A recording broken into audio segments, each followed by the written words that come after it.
In your deposition that you had issues with Colonel Vinderman's judgment. Is that right? It is, sir.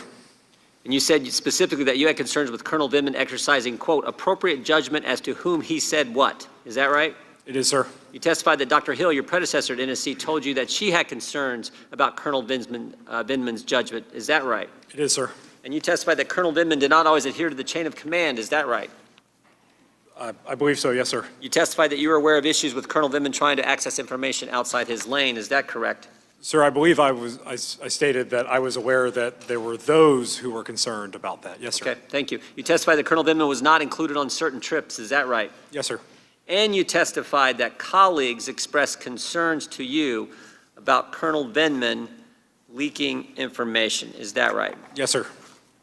Now, when I asked Colonel Vinderman why he didn't go to you with his concerns about the call, even though you, his boss, had no concerns about anything being, I think your language was, nothing improper, nothing illegal on the call, I asked Colonel Vinderman earlier this morning why he didn't go to you and instead went and talked to the lawyers, his brother, Secretary Kent, and one other person that he wouldn't tell us and chairmanship wouldn't allow him to tell us.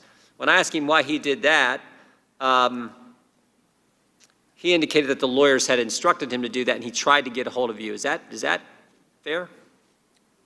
Sir, I watched part of the proceedings this morning. I heard him say that. Yes, sir. Okay. Well, one thing that Chairman Schiff brought up at the end of this morning's hearing, he pointed out that you, Colonel Vinderman's boss, also went to the lawyers.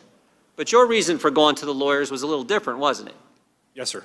Yeah, I think you had a few things that Mr. Castor and you talked about earlier in today's hearing, but I think at the top of your list was you were concerned about the contents of the call leaking out.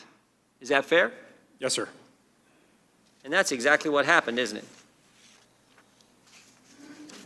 Sir, I don't know. I don't know that the contents leaked out. There was a whistleblower complaint. The president chose to declassify the MEMCON.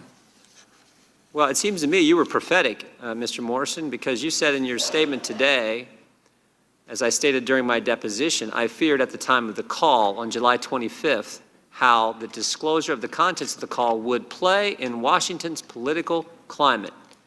My fears have been realized. It seems to me you saw what might happen, and it sure enough did. Fair to say? Yes, sir. And we get all this. I mean, we get all this, and that's the part that gets me. We get all this, these hearings, these weeks, the basement, and the bunker in the basement of the Capitol, and 4 facts that we keep coming back to have never changed, will never change. We've heard from both of you today that confirm these fundamental facts. We got the call transcript, as you've both said. No linkage to security assistance dollars and investigations in the call transcript. We've got the 2 individuals who were on the call. They've both said no linkage, no pressure, no pushing. We've got the fact that the Ukrainians didn't even know aid had been withheld until August 29th. And most importantly, the Ukrainians did nothing as far as starting, promising to start, announcing they were going to start, investigation, did nothing, and the aid got released. And I believe it got released because of what we've been talking about, the good work of Ambassador Volker and others. I believe that's why it happened. And yet here we are. And you called it all. You saw this coming. That's why you went to the lawyers. That's why you wanted to. That's why the concern was there. And that's the part that's most troubling. I yield back, Mr.